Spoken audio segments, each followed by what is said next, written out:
So I've been on and off of Guild Wars for quite some time now. I know the game's been out for quite a few years, but I thought I'd share some of my thoughts on my journey to level 80, including some pros and cons, regardless of the fact that I'm only level 72. I decided to choose the Slavari months back because I thought that they were cool looking, but now I kind of regret it and wish I chose the humans, or at least the Norn, who happen to be my favorite looking race. After that, I picked the Necro simply because the only other thing that's as badass as having minions is simply inserting pure alpha dominance in a pack of mobs swinging a two-handed sword like a brute, aka a warrior.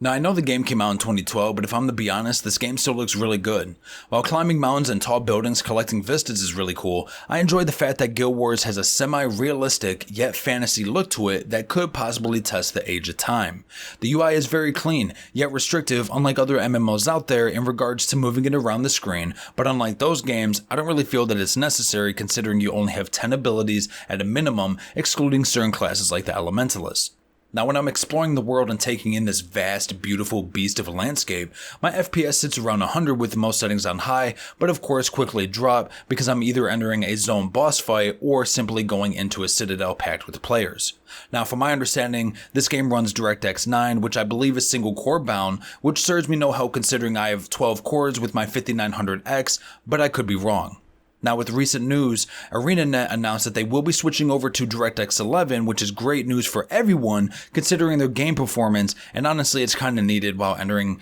the year of 2022.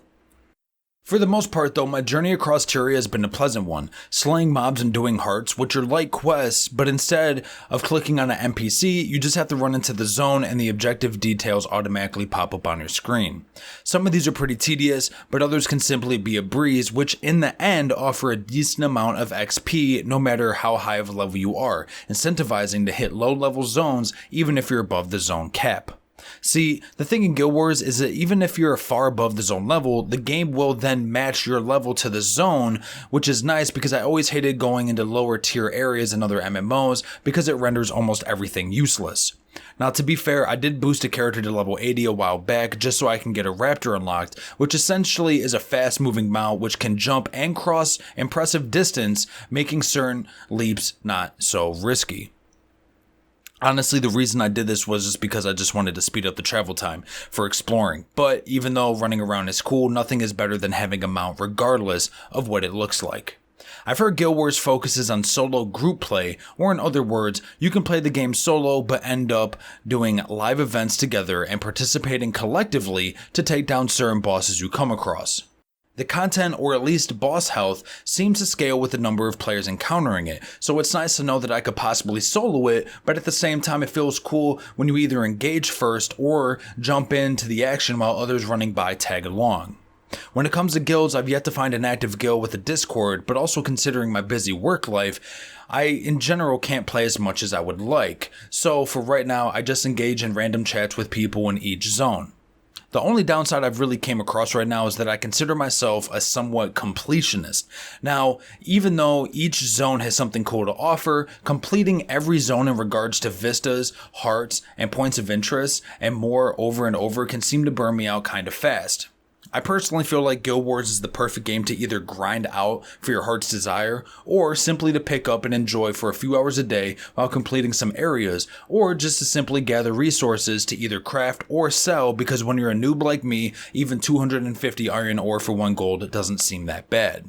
The combat is pretty damn smooth. I pretty much enjoy every class I play, which makes it hard for me to usually stick to one character, so I happen to just ping pong from in-game to the character screen more than I would like to admit. In Guild Wars, you don't buy or unlock skills traditionally like other MMOs, but rather unlock a skill every few levels up until around 20, which is when you get all your main combat skills all together. Now, you unlock more as time goes on, which usually end up being your utility skill and specialization skills to fill out the rest of your hotbar. The trick is though, depending on your main hand and offhand weapons, you'll have different skills to utilize. This really shakes things up again if you're playing an Elementalist, because with all the weapon combos, you also have 4 elements which are their own set of 5 skills, so that could result in a ton of different abilities to pick for your favorite playstyle. Overall, exploring the combat in general is a treat. After I remapped most of my skills and unlocked weapon swap, the game really started to open up more for me.